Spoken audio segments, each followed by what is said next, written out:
सुल्तानपुर में आबादगारनि खे कपह जे फसल में बेहतर पैदावार हासिल करण बाबत सेमिनार मुनक़िद कयो वियो। तफ़सील परवेज़ अहमद इंधण जी हिन रिपोर्ट में।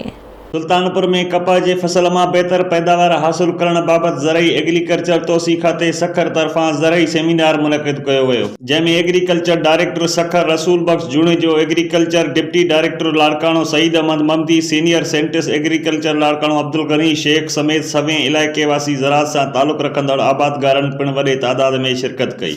जॾहिं त सेमिनार में आयल ज़रई माहिरनि कपह जे फसल जी शुरूआती पोखाई ऐं ॿियनि शदीद बीमारियुनि जे हमले बाबत सेमिनार में वेठल आबादगारनि खे मालूमात ॾिनी। प्रोग्राम जो सर बुनियादी मकसद जो वो ज़मींदारनि खे आगाही ॾियणु आहे ताकि ज़मींदार पोखण खां अॻु में जेके पंहिंजे फसल जूं ज़रूरतूं आहिनि उन खे पूरो करे सघनि, बेहतर तरीक़े सां पोखी करे सघनि।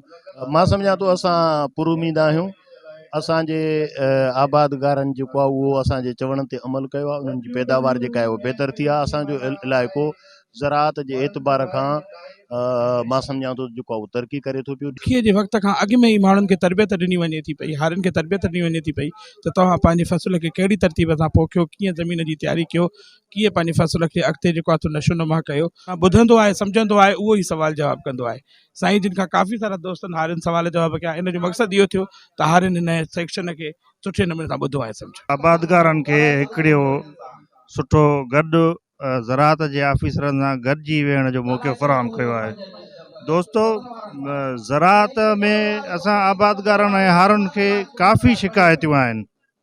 मसलन ॿिज बाण जूं ये खोड़ शिकायत आहिनि, पर हिननि खे शाबत आहे जे हिननि गॾिजी वेही हिकिड़ो असांखे मौक़ो फ़राहम कयो आहे त बाबा असांजे ॿिज जा ई फ़ाइदा आहिनि ऐं असां वरी उन्हनि खे ॿुधाईंदासीं त असांखे जेके नुक़सान थी रहिया आहिनि जेके उन्हनि बाबति हिक ॿिए सां कचहरियूं कंदासीं ऐं हिन सां हिकिड़ो सुठो रिज़ल्ट मिलंदो। असां हिन खे तमामु बहितरीन सम्झूं था, छो त फसल पोखण खां पहिरियों आबादगारनि खे बेहतर पैदावार जे लाइ सुठियूं सलाहूं ऐं नेक मशवरा ॾिना वञनि था। गुज़िरियल साल बि असां इन्हनि ते अमल करे ऐं पैदावार खे तमामु वधायो हुयो।